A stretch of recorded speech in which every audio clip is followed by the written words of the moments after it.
Isang mapagpalang araw po sa inyong lahat. Ako po si Reverend Father Douglas Badong, ang Parish Priest po dito sa Nuestra Señora de la Soledad, dito po sa Camba, San Nicolas, Manila.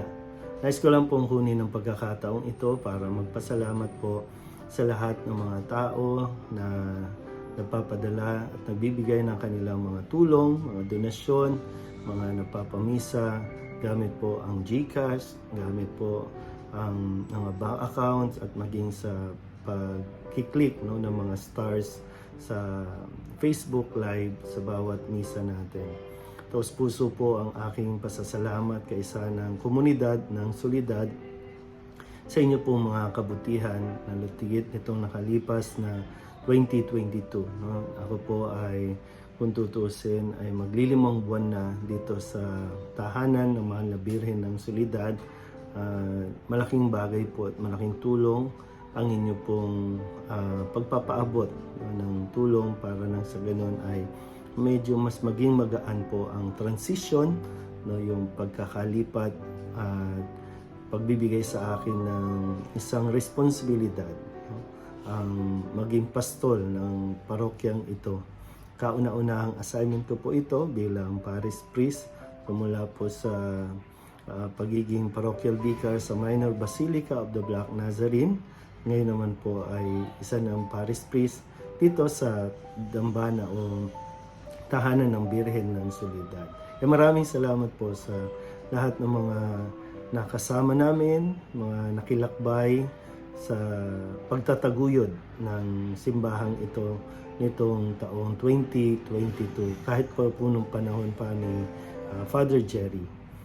At ngayon po, kunin ko din ulit yung pagkakataon para sa taong 2023. Patuloy pa rin kaming kumakatok sa inyo pong mga puso na patuloy na suportahan ang parokya ng Birhen ng Soledad sa pamamagitan po ng inyong mga pledges, ng inyong mga donasyon at mga pamisa.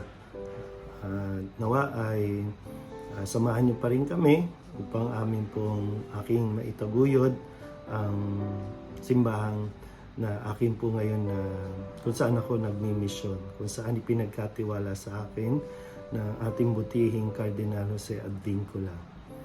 Kayong kaya, kumakatok po kami, kumakatok po ako ulit sa inyong mga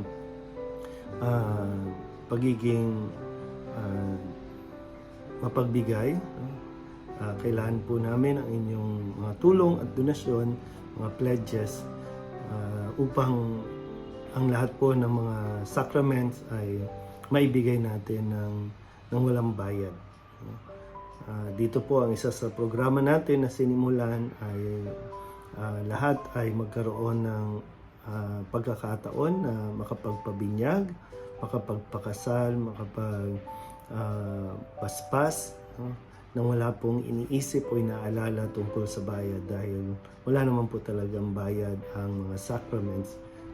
Balit kailangan natin ng pambayad ng kuryente, ng tubig at mga iba pang mga pangangailangan ng pampasweldo. At yan po ang higit namin na aasahan nawa sa inyo pong lahat na nakikilakbay po sa amin dito sa parokya ng Birhen ng Soledad. Muli po, kaisa ng Mahal na Birhen ng Soledad, dalangin po namin ang ibayong pagpapala mula sa Panginoong Jesus Nazareno para po sa iyo, para sa inyong Panginoon. Mabuhay po kayo.